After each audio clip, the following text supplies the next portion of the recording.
She's not doing well. I kept walking, without saying anything more. But that same day, my room was invaded. Nothing stolen, nothing broken, just disturbed. The closet was ransacked, clothes folded differently.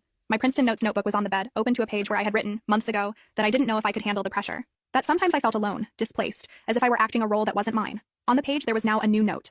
It's going to be beautiful when everyone discovers that the perfect girl is falling apart inside. There, alone in my room with the paper between my fingers, I realized Brooke wasn't just stalking me. She was building a narrative, a campaign, trying to turn me into her. The next day, I told my parents that someone had entered my room. Did you lock the door? My father asked, more concerned with the details than the fact. Do you really think I'm making this up?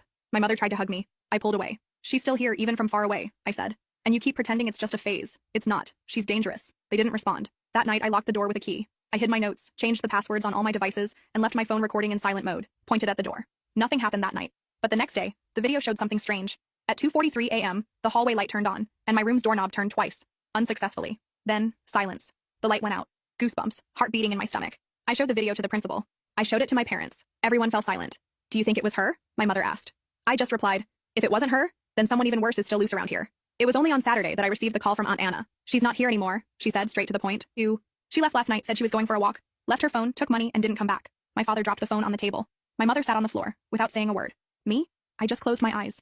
Because I knew exactly what that meant. Brooke was on the loose, and she had nothing left to lose. In the first 24 hours, my parents did what any adult would expect of themselves. They called friends, the police, hospitals. They filed a missing person report. They said words like worried and anxious, but avoided any mention of what they really felt. Fear. Not for what might have happened to Brooke, but for what Brooke might be doing. My father installed new locks on the windows. My mother began checking the front door every hour like an anxious ritual. I looked over my shoulder all the time, even inside the house, as if at any moment she could emerge from inside the wall like a living crack. At school, the tension was palpable. Some knew, others suspected. Some began to look at me as if I had provoked this.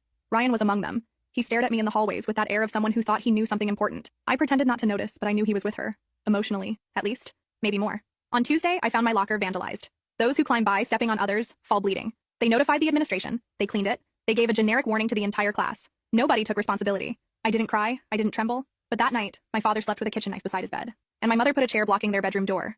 Brooke was becoming a presence. Not just physical.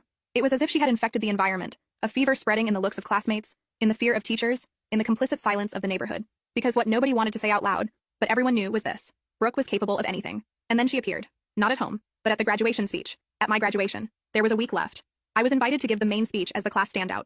The student who got into Princeton, who overcame so many obstacles, as the principal said, smiling without knowing half of it. The night before, I received an email from the school confirming the speech. Attached, the final text revised by the coordination. But the file wasn't mine. Instead of the text I wrote, there was something completely different. A manifesto. It began like a public letter. For Brooke. It narrated the entire truth about me. A manipulative girl, who ruined her own sister out of envy, who forged evidence, who always wanted to take